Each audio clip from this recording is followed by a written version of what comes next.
Imagine you're just walking down the street, normal day, nothing special, and then you see it, a crow, on the ground, wing bent the wrong way, just staring up at you.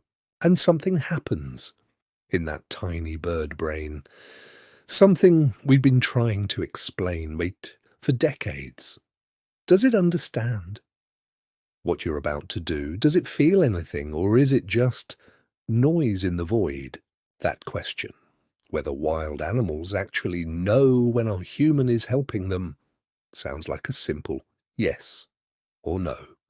But the answer is one of the most fascinating rabbit holes science has ever gone down. And by the end of this video, you will never look at a wild animal the same way again. First, let's establish something important. Animals are not stupid. I know that sounds obvious. But for a very long time, centuries actually, the dominant scientific view was essentially animals are biological machines. They respond to stimuli. They don't feel things. They don't understand things. They just react. This idea was so widespread that scientists literally had a rule called Morgan's Canon, coined in the late 1800s, which basically said, never attribute a complex mental process to an animal if a simpler one can explain the behavior. If a dog looks guilty after destroying your couch, don't say it feels guilt. Say it learned that when you come home with that face, bad things happen. Keep it simple. Keep it mechanical. And look, that principle has its place. Science should be cautious. But here's the problem. We overcorrected. Massively. For decades, the idea of animals having rich inner lives was dismissed, seen as naive, almost embarrassing. And then the research started rolling in, and it turns out animals are doing a lot more than we thought. So, 3 animals, 3 real documented stories, 1 answer. Chapter 1. The Crow. These birds are terrifyingly intelligent. They solve multi-step puzzles, use tools, plan for the future, and they recognize individual human faces. Researchers put on specific masks and trapped crows, then walked around campers wearing those same masks later. The crows didn't just remember the threatening face, they recruited other crows to mob that face. Crows that were never even there dive-bombed that mask because they'd been told about it. They gossip. Crows literally gossip about you. But here's the side nobody talks about. Crows also remember kindness. People who regularly feed crows start finding gifts left in return, shiny objects, buttons, bottle caps, left precisely where the food was. The crow isn't just taking, it's giving back.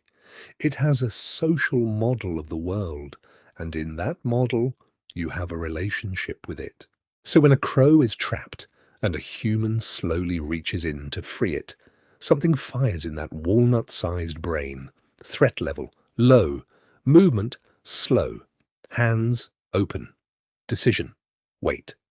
And when it lets you help it, stays calm, doesn't flee, looks at you. It just updated your file. You've been classified, and it will remember your face for years. Chapter 2. The Dolphin, Hawaii, 2013 night dive. A wild bottlenose dolphin, fishing hook buried in its fin, line so tight it can barely move, has been struggling for hours.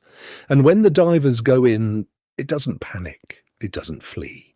It swims directly to one specific diver and holds perfectly still. When the line was hard to reach, the dolphin actually rotated its body to give the diver better access. A wild animal, never trained, never fed. It just figured it out.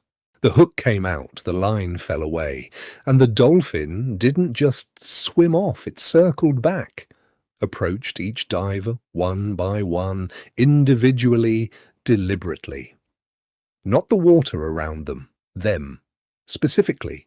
One diver said the dolphin put its eye level with his face mask and just stayed there, looking, an eye the size of a grapefruit, looking directly into yours. Now the one that stops everyone cold. December 2011, San Francisco coast. A humpback whale entangled in crab trap lines cutting into its body, wrapped across its mouth and fins, struggling for hours. A team of divers went in, tiny next to this animal, completely vulnerable, and the whale held still.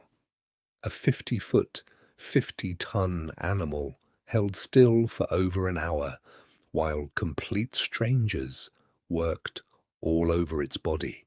When the last line was cut, the whale didn't disappear. It circled back, approached each diver one by one.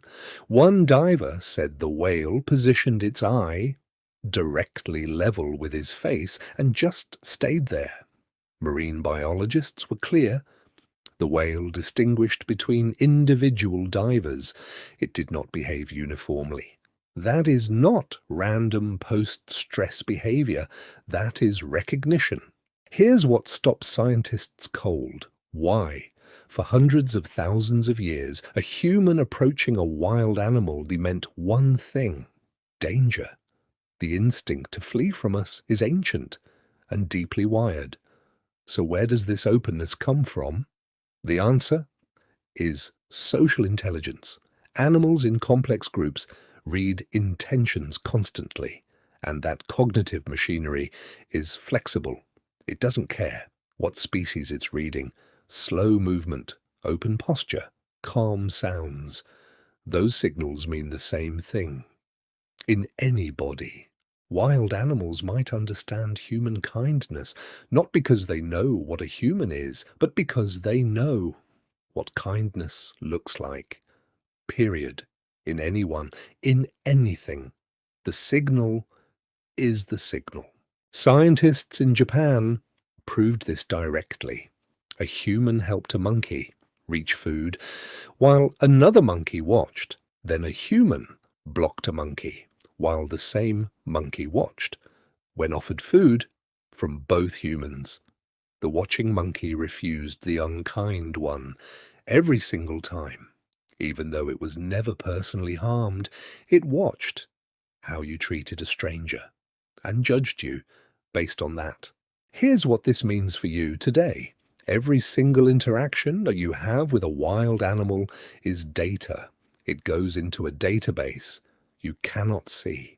When you move a turtle off a road, call a wildlife line for an injured bird. Slow your car. For an animal crossing, something is watching and taking notes.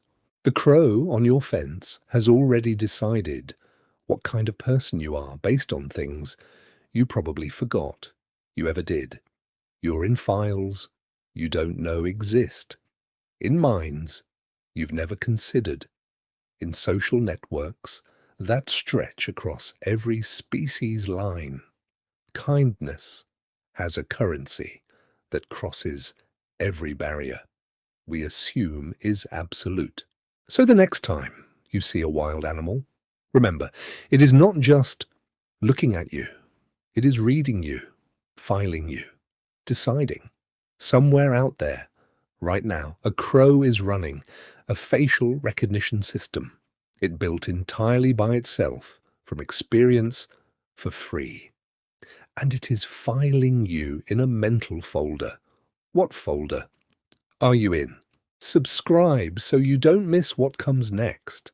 And if this made you look at animals differently, share it. Because somewhere out there, a crow is watching. And it is filing you.